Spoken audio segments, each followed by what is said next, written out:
আমি doctor Tanjiba Rahman, chairman Bangladesh freelancer development society.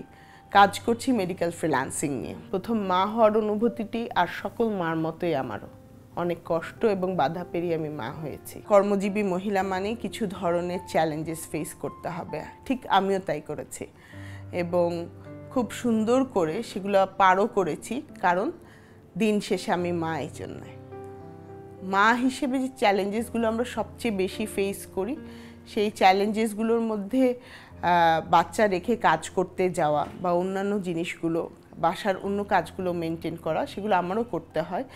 তারপরেও দিন শেষে আমার এই কষ্টের সবচেয়ে বড় প্রাপ্তি হলো আমার বাচ্চাদের হাসি, যেটা আমি সবচেয়ে বেশি ফিল করি। আমার বাচ্চাগুলো যখন আমি কাজ থেকে ব্যাক করি, দৌড়িয়ে এসে আমার গলা জড়িয়ে ধরে, তখন আমার সবচেয়ে বেশি ভালো লাগে। সারাদিনের ক্লান্তি কেটে যায় এবং কোনো ধরনের দুঃখ কষ্ট থাকলেও এটার ভিতর হারিয়ে যায়। আমার এই পথ চলায় সবচেয়ে বড় অবদান আমার মায়ের, কারণ উনি নিজে গৃহিণী হলেও উনি চিন্তা করেছেন আমার মেয়েকে আমি কর্মজীবী তৈরি করব, দুনিয়ার সকল প্রতিবন্ধকতার সাথে যেন লড়াই করতে পারে সেভাবে তৈরি করব, এবং আমি সেভাবেই তৈরি হয়েছি। সেই সাথে বলবো যে আমার পথ চলাতে সবচেয়ে বড় সঙ্গী হলো আমার স্বামী। উনার সাথ না হলে হয়তো এগিয়ে যাওয়া সম্ভব হতো না।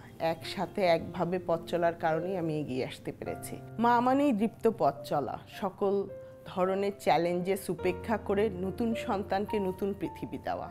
আর তাই বিশ্বের সকল মাকে বিশ্ব মা দিবসে শুভেচ্ছা জানাই, আর সাথে শুভেচ্ছা জানাই এবং ধন্যবাদ জ্ঞাপন করি লঙ্কা বাংলা ফাইন্যান্স লিমিটেডকে এ ধরনের উদ্যোগ তৈরি করার জন্য, যেন তাদের মাদের গল্পগুলো বিভিন্ন জায়গায় ছড়িয়ে পড়ে। ধন্যবাদ লঙ্কা বাংলা ফাইন্যান্সকে।